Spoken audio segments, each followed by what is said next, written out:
A few months ago, I was getting some money out of a bank machine over at the Irving, as I'm sure some of you have done from time to time, standing there minding my own business, staring at that little tiny screen, trying to figure out which buttons to press. As I was standing there, suddenly I felt pressed into the small of my back an uncomfortable sensation. And for just a brief moment, I froze as what felt like the muzzle of a gun pressed into my back. I stood there for what seemed like eternity, and then glanced over my shoulder to see Gary Partridge having a little fun with the pastor. And it was funny because in that brief moment, in that momentary opportunity to reflect on what life was all about, I realized how true it is that when you know who's behind you will determine whether or not you feel safe. When you know who's present with you, when you know the person that you're dealing with, it changes the perspective. I mean, Gary actually didn't have a muzzle of a gun, of course. He just had his 3 fingers stuck firmly in the small of my back. And he was laughing his little head off, of course. But what I realized is that as soon as I turned around and saw who it was, I just went, oh, okay. You know, it didn't even occur to me to think, well, Gary's actually holding me up here, right? Because when you know who someone is, it changes your response to them, doesn't it? It changes whether or not you trust them or don't trust them. It changes on whether or not you listen to them or don't listen to them. When you know who they are, it changes your behavior. I went from being fearful to laughing, from being ready to turn around and swing or something to relaxing. That's true most of the time, right? When people have roles in this world, if I go to the doctor and he says, take off your shirt, I say, okay. If I go to the dentist and he says, take off your shirt, I say, no way. Right? Our response to others is based on who they are and who they are to us. And that's maybe especially true of Jesus. And Christianity is based on Jesus, His death and resurrection. When we've been watching the Alpha video, the speaker rightly points out that without Jesus, without His life, His death, and His resurrection, we have nothing to offer this world. Everything else that we believe, everything else we stand for, rises and falls on Jesus, on who He is, on what He's done. And Jesus knows about us that this is the way it works. And it's interesting when He asks His followers, who do you say that I am? Because He knows that when we know somebody, it changes how we behave, changes how we act. When I'm with my parents, I probably act differently than I do when I'm with my best friend, right? Not that I'm a different person, but I treat them with a certain level of respect. When I'm, in front of a judge, I'm going to be a little more formal than I would be when I'm hanging out with my buddies, right? That's just how it works. How much more so when we consider who Jesus is, then, should knowing who He is change who we are and what we do. And when I read Jesus' confrontation with His disciples here, and make no mistake, it's a confrontation. I see that He has 2 questions for them that lead ultimately to what the cost is of following Him. I love the questions. He begins by asking a really simple question, one that we often ask. Who do others say that I am? Right? And have you ever asked people that? Have you ever asked somebody, who do other people say that I am? Right? I've done this a few times. I've asked my wife, what are other people saying about me? And sometimes I like the response and sometimes I don't. When you have somebody you trust and they go, well, I heard they're saying this about you. You preach too long. Or something of that sort. It's kind of, oh, what do I do? Right? It changes things. And when Jesus asked His disciples, who do others say that I am? Look at what their answer is. They answered, John the Baptist, but others say Elijah, and others that one of the prophets of old has risen. Now that's the same answer that Herod received back in verse 8 and 9. Herod was worried about everything that was going on with Jesus. He was worried about the situation. And he had heard the same things from some that John the Baptist was back, by others that Elijah or one of the prophets of old had risen. But there's a problem with that, isn't there? Because the prophets, as radical as they were, and don't make make any mistake. The prophets of the Old Testament were radical people. I mean, they had a lot of nerve. You know what they did?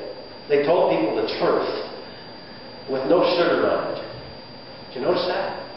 Prophets, time after time, their job was to be sent by God to His people to say, you're messing up, cut it out, right? So much so that they usually went with fear and trembling. So much so that at times they ran for their lives. They were radical people in a day when everybody wanted to say, oh, it's okay, I understand, that's your perspective, or that's true for you, that's what we say these days, and we think that's a new idea. But it was a problem in the Old Testament times too. And so there were prophets that would come in and say, here's the real situation, here's the real deal, here's what's really going on, you're messing up. And of course nobody wanted to hear that message, right?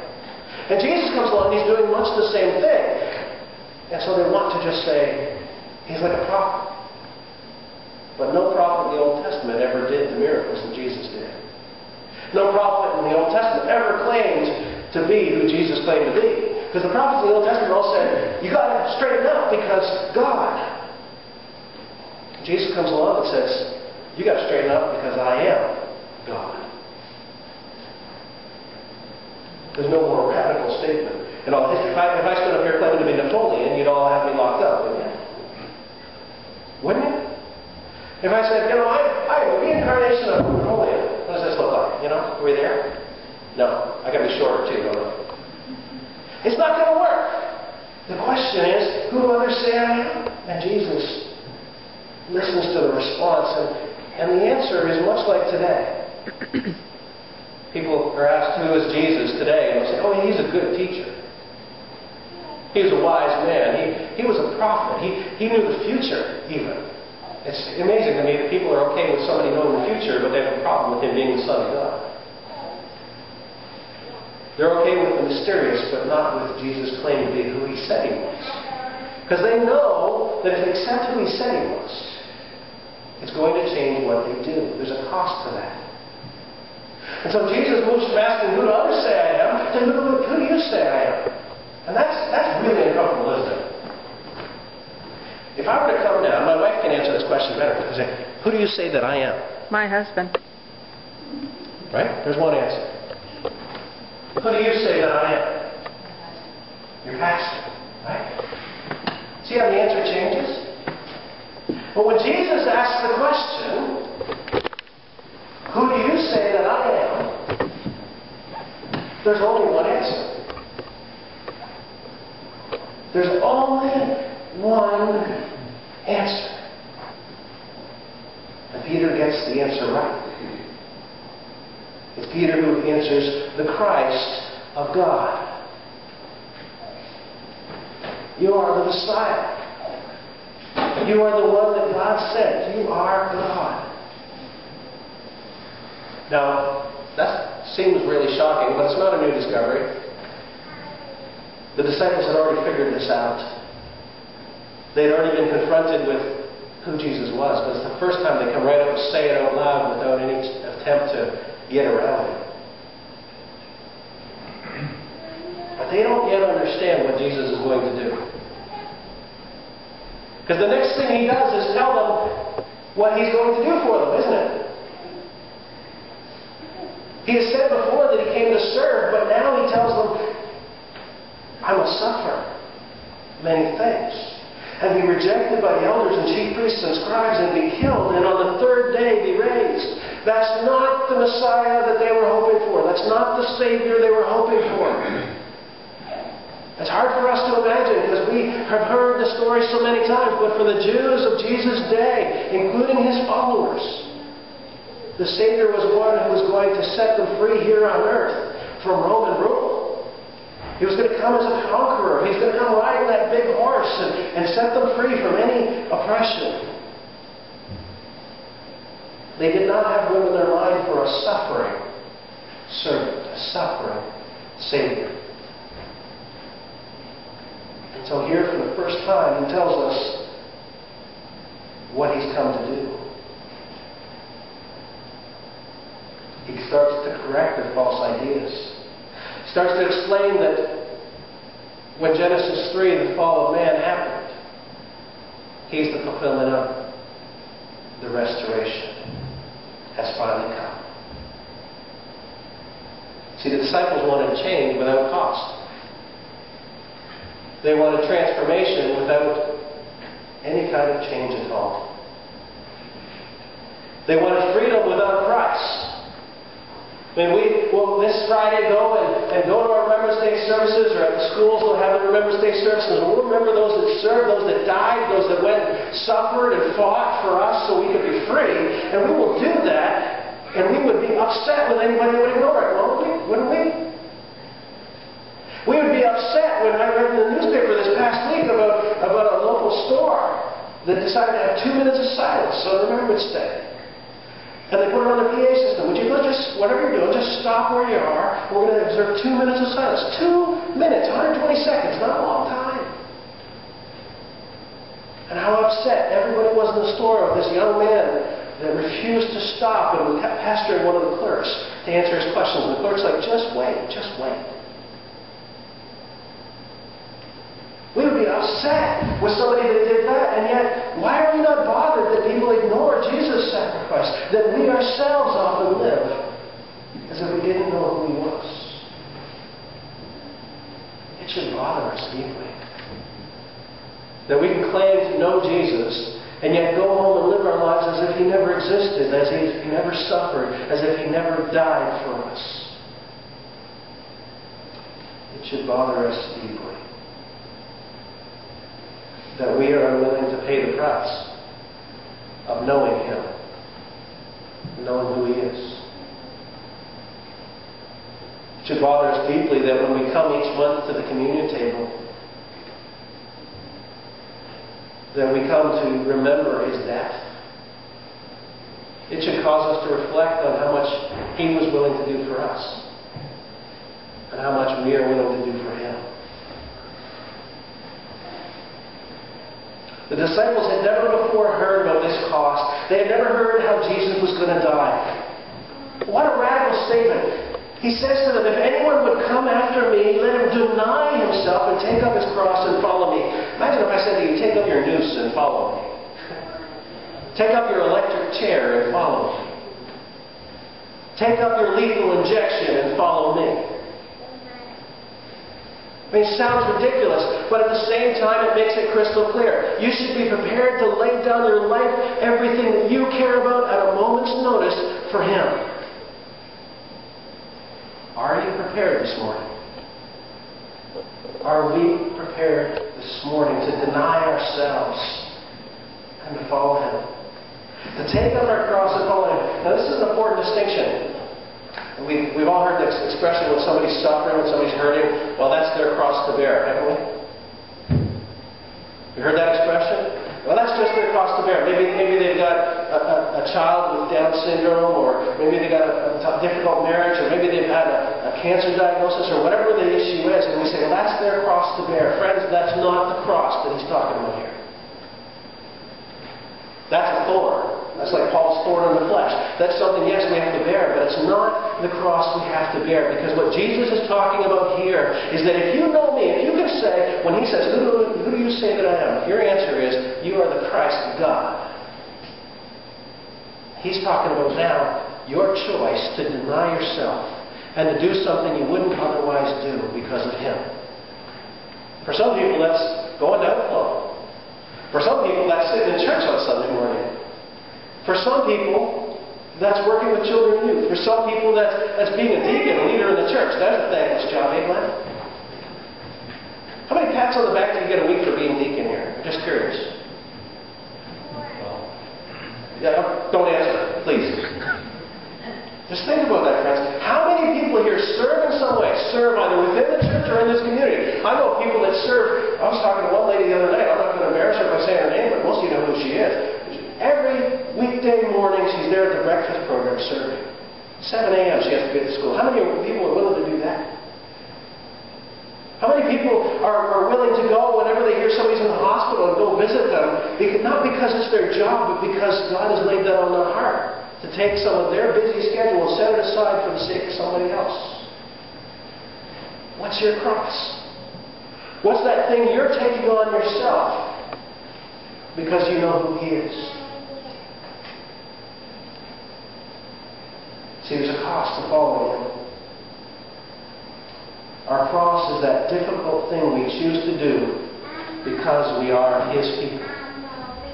It's not something that happens to us. It's that thing we choose to do because we are His people. We may choose a hard path. We may choose a difficult relationship. We may choose a thankless job. We may serve on a committee or get involved with a neighbor. But we do the things we don't have to do because we feel it is God's plan for us. We say like Isaiah after he saw the Lord, "Here am I, send me." Do you notice what happened? Isaiah, go back and read the beginning of the book. We always read the end of it at Christmas time. We forget to read the beginning. When he's confronted with God, his first response is, "Oh, woe is me, I'm a mess. I'm just like everybody else in this land. I have unclean lips, I do everything wrong." But when he's finally forced to face with God to realize who he really is, his response is, "Oh, please send me." What an opportunity when you see the face of God to do what He's calling you to do. When we see who Jesus is, to do what He's calling us to do. Jesus said, "For whoever will save his life will lose it, but whoever loses his life for my sake will save it. For what does it profit a man if he gains the whole world and loses or forfeits himself?" That word life there, it's got a double meaning. We tend to read it just life, okay, life, whatever, right? But what it means is the idea of a lower and a higher life, of a temporary and a permanent life, of a mortal and immortal life. And what person with any sense at all would say, "You know what, I'm going to enjoy this life all I can, even though it's possible to live forever, I'm going to throw away forever for now." That just doesn't even make sense when you do the math, does it? And yet how many of us will the Savior claim, and how many will He be ashamed of because we were ashamed of Him? It's not an easy question, is it? If we cannot surrender this life for the sake of the next, Jesus is saying, you will lose both. If you will not give up what you want now for what He has for you, you will lose both. To gain this world's money, power, or popularity is meaningless if the final judgment is going to just swallow you up. So what matters more? Verse 26, "For whoever is ashamed of me and of my words, of him will the Son of Man be ashamed when He comes in His glory and the glory of the Father and of the holy angels."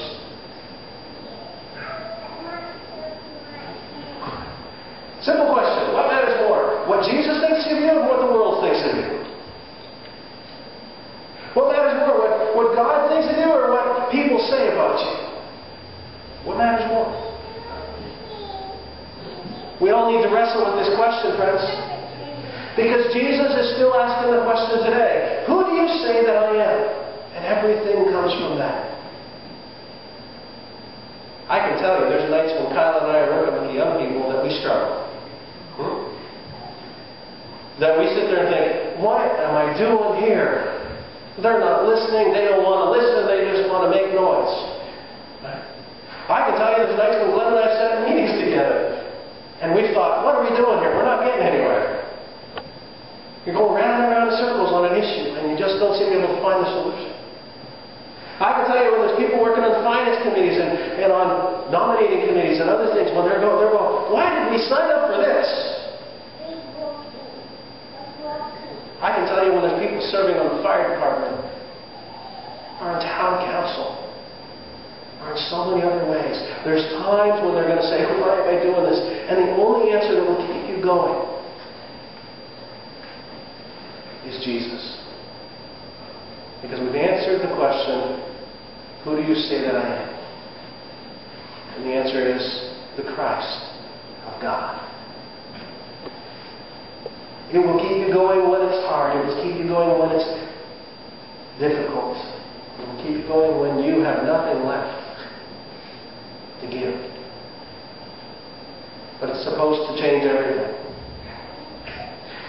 Well, 2 weeks ago, I started having pain in my hip. I have never experienced pain like that in my life. About a year ago, I wrecked my shoulder, and I go longingly back to those days. That hurt bad, but this is worse. And I didn't do anything. anything. I hadn't been lifting weights because Bruce was getting surgery, so I wasn't doing any of my workout stuff. I wasn't running with the kids. I literally did nothing new. But all of a sudden, my hips started hurting, and I started getting worried. What's going on? This is not normal. This is the kind of pain where you want to go over the toilet for a while because you're not sure if you can handle it anymore. The body is just saying, get the pain out. I could not fix it. None of the medication I had would fix it. Nothing would fix it. It got worse and worse and worse and worse. And Debbie's going, go to the doctor, go to the doctor. And I was being a man. Guys, you know what I mean? Right? It'll get better. You know, it didn't get better. So finally I went to the doctor this past week and he said, yeah, you have sciatica. Good, I'm old. That's what I got to be honest, that's what I always thought. And I have to apologize to every senior, every person here who's ever had sciatica because I always thought, oh, okay, whatever, when they said it's my sciatica acting up. Now I have so much respect. Because for almost 2 weeks I suffered with a pain that made it hard to sit, made it hard to walk, made it hard to stand, made it hard to move, made it hard to sleep, made it hard to do everything.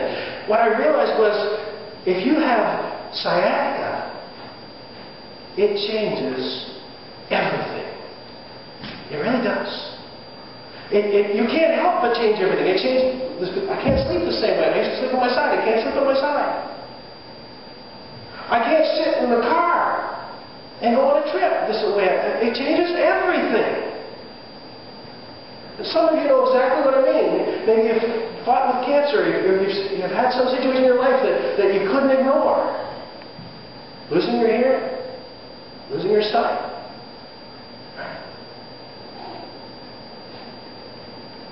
If you know Jesus, you should not be able to ignore Him. If you know who He is, you should not be able to ignore Him. No pain reliever, no distraction, no conversation should be able to make that go away. If it can, you need to ask again, what's your answer when He asks the question, who do you say that I am? Because if you know who He is, it should change everything. If you know who He is, it should make you count the cost of serving Him. The good news is it's not our work to do. He will do the work in you. If you say, you are the Christ, He will do the work in you. But trust me on this one. If you know who He is, it should change everything. If you know who He is, it should cause you to count the cost of serving. Would you pray with me?